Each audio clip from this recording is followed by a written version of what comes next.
আপনাদের যখনই মাছ মাংস খেতে মন চাইবে না, আপনারা কিন্তু বাড়িতে নিরামিষভাবে এই রকম দই রসুন তড়কা বানিয়ে নিতে পারেন।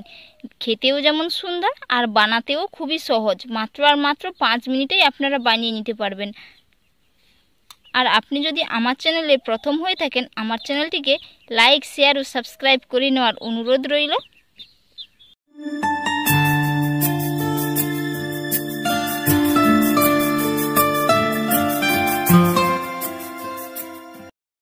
আজ আমি আপনাদের দই লসুন তড়কা বানিয়ে দেখাবো। এর জন্য আমি 300 গ্রাম টক দই নিয়ে নেব।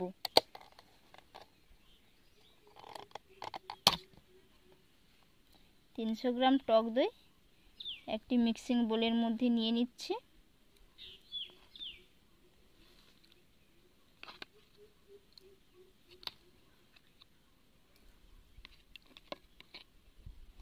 এটাকে ভালো করে ফেটিয়ে নিতে হবে।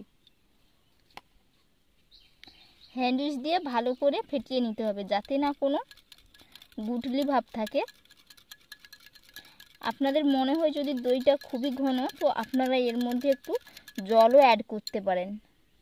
তো আরও কিছুটা দই আমি দিয়ে দিচ্ছি।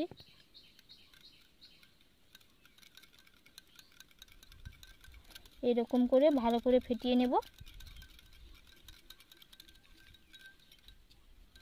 এই গরমে কোনো সবজি, মাছ, মাংস খেতে মন চাইছে না, আপনারা কিন্তু বাড়িতে এইরকমভাবে দই দিয়ে দারুণ একটা রেসিপি বানিয়ে নিতে পারবেন। খেতে কিন্তু দারুণ লাগবে এবং আপনারা গরম গরম ভাতের সাথে পরিবেশন করতে পারবেন। তো এইদিকে কয়েকটা ধনে পাতা কুচি করে নিয়েছি। আপনারা চাইলে এর মধ্যে পুদিনা পাতাও দিতে পারেন। তো সাথে একটা আস্ত পেঁয়াজ আমি ছোট ছোট করে কুচি করে নিয়েছি। তো একটা পেঁয়াজ দিচ্ছি। একটা পেঁয়াজ হলেই কিন্তু হয়ে যাবে। দুটো কাঁচা লঙ্কা, পরিমাণ মতো লবণ, ভালো করে মিশিয়ে নেব।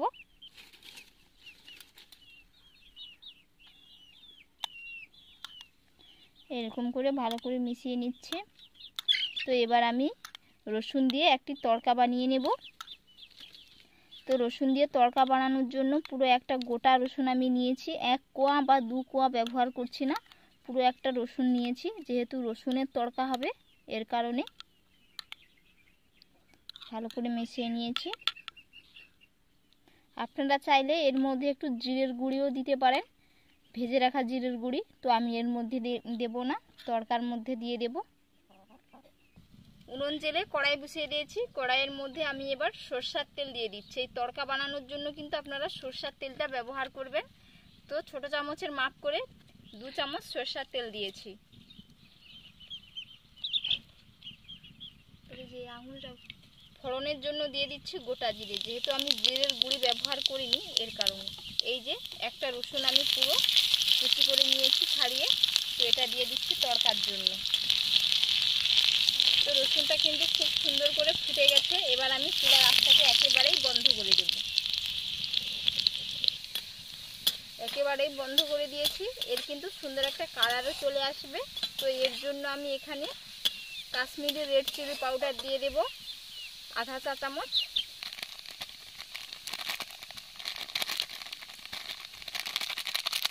এবার আমি এটা নামিয়ে নেব। এই যে সুন্দর কালার চলে এসেছে। এবার আমি এই তড়কাটা দইয়ের মধ্যে দিয়ে দেব। এই যে কত সুন্দর কালার চলে এসেছে।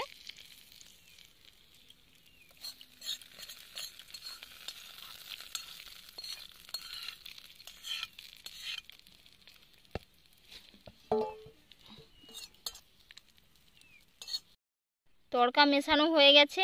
এবার এটাকে আমি ভালো করে মিশিয়ে নেব। আর কালারটা যা এসেছে দেখে তো পুরো খেতে ইচ্ছে করছে। তো আপনারা ভাবছেন এটা কি দিয়ে খাবেন? গরম গরম ভাতের সাথে পরিবেশন করবেন, খেতে কিন্তু দারুণ লাগে।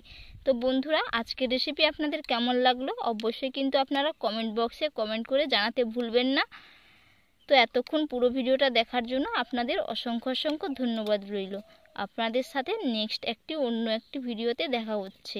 আপনারা ভালো থাকবেন, সুস্থ থাকবেন। ধন্যবাদ।